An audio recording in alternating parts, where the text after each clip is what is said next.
तो यज्ञ में गुरुदेव ने कहा यज्ञ करना है, उसमें यज्ञ में दान है, देव पूजा है। यज्ञ आरंभ हो गया। मेरी अवज्ञा नहीं करनी, ये ध्यान रखना, और मेरी अवज्ञा करेगा तो यज्ञ नष्ट भ्रष्ट हो जाएगा। मेरी अवज्ञा नहीं करना, मेरे आदेश का पालन करना। इतने कठोर गुरु उनके शुक्राचार्य, उनकी देखरेख में, उनके संचालन में, उनके निरीक्षण में, उनके मार्गदर्शन में एक एक आहुति।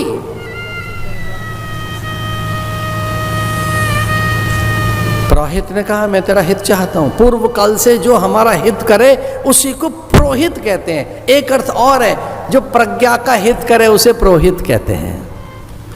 हमारी प्रज्ञा का हित करे, हमारे परामार्ग को सुरक्षित करे, उस पराशक्ति तक ले जाने के लिए जो हमारा साथ दे रहा है वो गुरु बल है, मंत्र बल है, वो अध्यात्म बल है। गुरु माने मंत्र का बल। लेकिन इस यज्ञ का जो निमित्त है, इस यज्ञ का जो हेतु है, इस यज्ञ में जो मूल भावना है, उसमें कहीं खोट है, उसमें कहीं खोट है। कि ये जब कभी यज्ञ पूरा हो जाएगा, जब पूरे के पूरे 100 यज्ञ हो जाएंगे, तब हम इंद्र को दास बना लेंगे। यम वर्ण कुबेर हमारे दास होंगे। ये अप्सराएं इतराती फिरती हैं, ये मेरे आंगन में बुहारी लगाएंगे। ये रंभा, उर्वशी, मेनका, ये सब अनुचरिया होंगे, मेरे दासियां होंगे। यम वर्ण कुबेर इंद्र आदि मेरे दास होंगे। सप्तर्षि मेरे आंगन में आकर खड़े होंगे, सनकादिक, और ये नारद नियंत्रित होंगे मेरे द्वारा। यहीं बैठ जाओ। भैया ये क्या बात है? इसमें आसुरी भाव आया ना। यज्ञ की भावना तो ठीक नहीं है। सत्कर्म में ये कौन सी बात आई कि मूल में संकल्प कैसा है, और ये ध्यान रखने की बात है। अगर दिया जला ही रहे हो, मैं कहता हूं सांझ हो गई है, दिया जला रहे हो अंधेरा मिटाने के लिए या पूजा के लिए? जब दिया ही जला रहे हैं तो पूजा के लिए जला दो।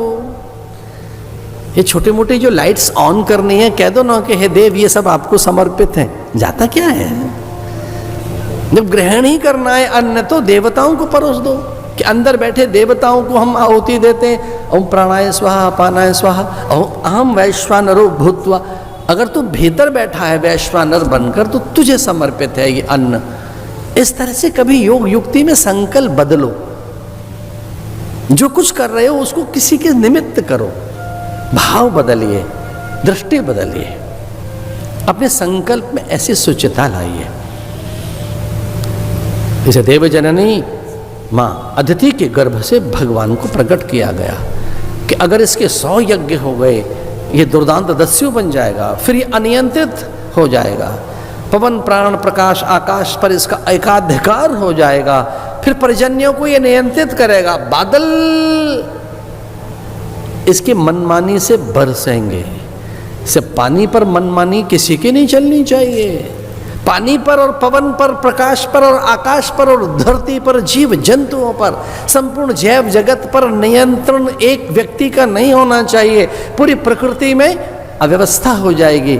इसलिए इसके यज्ञ को भग्न किया जाए, इसके यज्ञ को अधूरा किया जाए।